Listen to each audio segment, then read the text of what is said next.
Alright, give me just a quick second here. I'm just having I just had some issues with my microphone.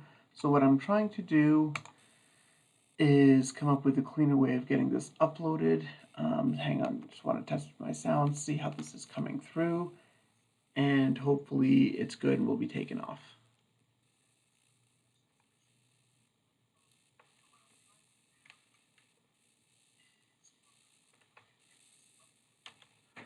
Alright, that seems to be working. Alright, so I wasn't able to actually do any of the live videos because, I'm just having issues with my mic, long story short. So what it is I've got the video and I took some notes and I'm going to try to go over it just based on what the playback was, and I've got it on mute, that way you don't hear all of the feedback that's happening in the background. So there might be some awkward spacing moments. I'm just trying to get some content up right here. So let's see. Sorry, let me just grab my notes. So yeah, so we were just gonna just start off with the video then. There's a couple things that I wanted to cover. So first of all, I tried to do a live video because I was trying to show my second takeover of Germany live and how it was going to go through. And it was really just about something I wanted to show was how you just wanted to make good trade agreements and good agreements on peace before doing anything. I also wanted to do a quick little recap of, oh, never mind, I guess that's where I was having issues with the game and the internet at the same time. I also wanted to do a little bit of a recap of the map, but I guess I'll just get into that more when the video loads up. Sorry about this. All right. Yeah, like I said, there might be some awkward pauses just because, quite frankly, I got lost a little bit and not everything could go through, and I couldn't hear everything as well. So first things I wanted to showcase is you just had Portugal was being taken out, both in Spain and in Africa by cheekiness. If you go over to North America, there's some fighting there, and as well there's some AI capture of around Newfoundland. If you head on over Sweden and Finland, we're just getting into a little bit of a brawl back and forth, going over the water. It looks like because because it looks like they didn't lose any of the water down there, and Russia was collapsing through northern Russia. But down here's where the main action was happening. So as you saw, Germany was at war with 5 different countries. That's including myself, so that would have been 4 before me. So when I had decided to attack them the day before, I was driving through with my troops, and what ended up happening is I was making some significant progress, and then I just left the map, came back, and you're gonna see what I found because it really allowed me uh, to get some troops set up nicely. So log into the game, and there's a shared map for peace. Zero communication, um, zero offer of peace, zero terms for peace or anything. So I did what most people would do is I just smashed the accept button and I started positioning troops. Now, this is just something that you should never send to people. Sending people peace for peace is fine, peace agreements is fine. Anything where you give that shared right of way or higher, you want to be careful with. The reason for that is because people can definitely take advantage of it, and especially if you don't have any agreements in place beforehand. Like for instance, you just send row for peace. Someone can take advantage of it. But let's say you say, you know what, let's agree to peace. We'll have it where one person will have right of way to access provinces in another area, and anything like that, right? Just so there's some sort of communication and background on there. But just leaving pending trades like that is dangerous because people can do exactly what I do, which is accept it, go through, and then remove it. So what's happening on the screen right there is I just wanted to uh, touch briefly on splash damage. So there's a difference of 5 kilometers of game distance where you can attack, and splash damage, depending on different troops, is slightly less. But what's happening there is you're seeing that there's two different stacks there. They're both taking defensive damage, and they're also both doing so. They're both taking defensive damage and splitting that off when they're attacking. So I had to fight both of them in order to win that province. It's something that I didn't want to do, but I had to play through that stack. Otherwise, there's going to be a significant group of troops there that were going to cause issues, and I was going to have to go through there.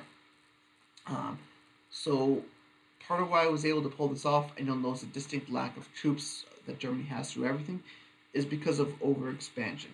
So you want to be a little bit more cautious when in your expansion, because you want to make sure that if you attack too much and too far, what will happen is that you'll stretch yourself out. You will not be able to defend all of your borders. So his expansion came at the cost of his border security, and he had gaps all over the place that an active player or a player with experience will be able to take advantage of. Best thing your best enemy is one that will fight your other enemies or other people on your border for you, letting everyone drain troops. So you'll notice there on my troops, I had 2 armored cars that came out, and 4 horses inside of my 4 barracks that were all of them were producing cavalry. And we're just going to try to keep rolling through that.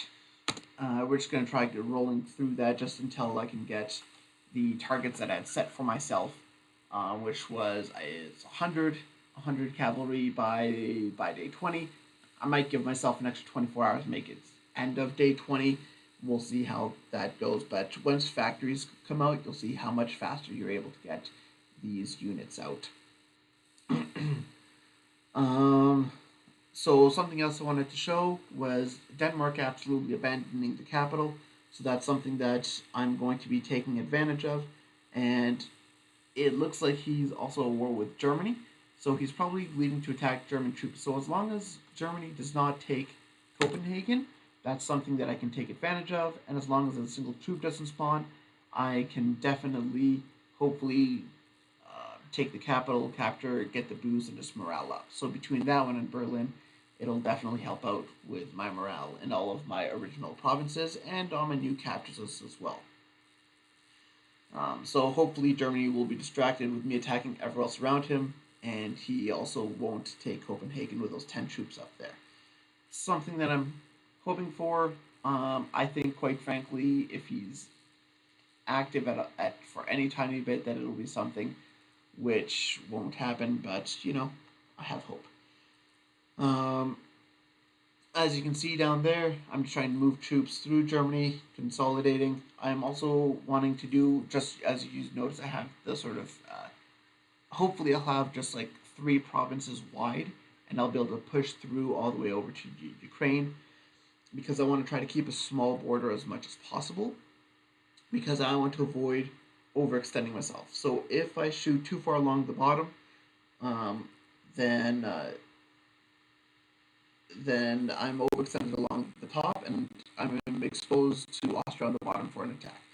But at the same time, if I scrape along the top, he can shoot on the troops that are down on the southern border, and then my land behind there is open, which is also problematic.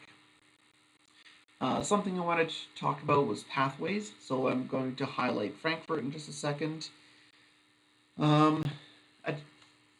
Choosing your attack lines along pathways is very important because it allows for more efficiency, which means more captures and better defenses if you need to stop your invasion because he's counterattacking. So Frankfurt is an excellent point on that. And the reason why is if he decides to, or if he's able to recapture the lands, pretty much he has to come in through any of those 3 really long pathways in, which gives me more time to react and to bring defensive troops in.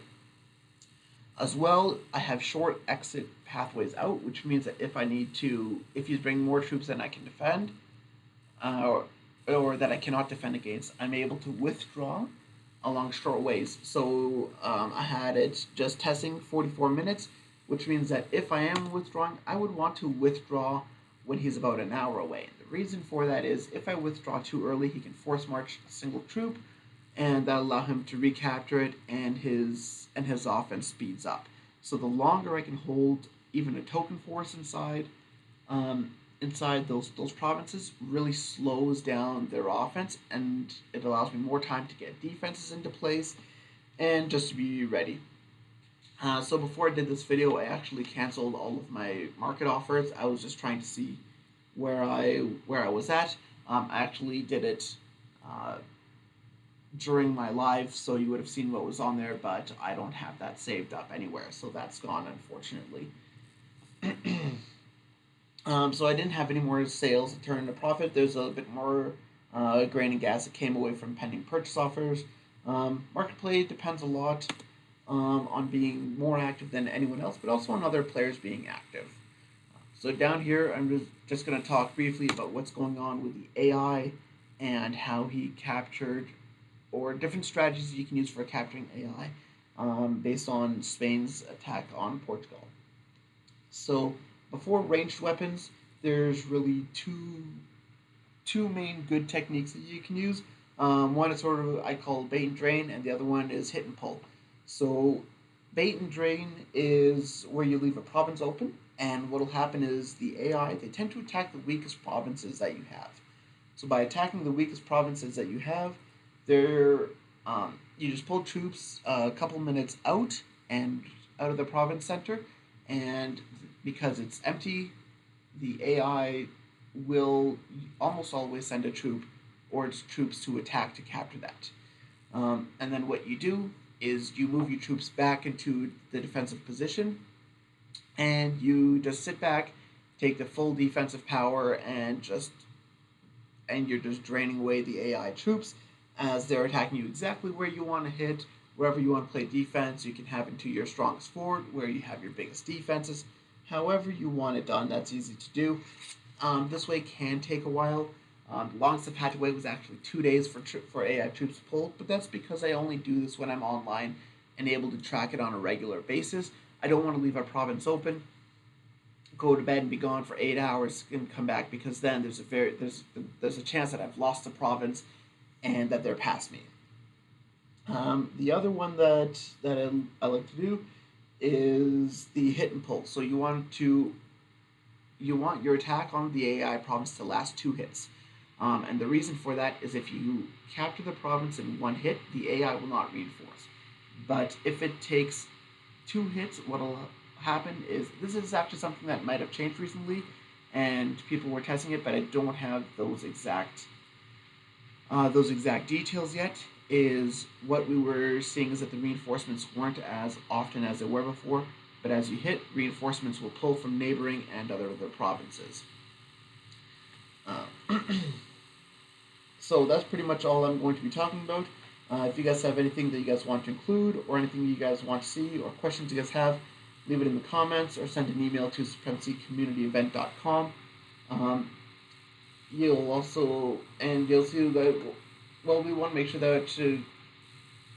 that anything that you send to us, we'll be able to put into future videos, or even if you want, you can do your own video submissions and we'll upload it. Thank you for watching, thank you for supporting, and I'll see you guys all next time.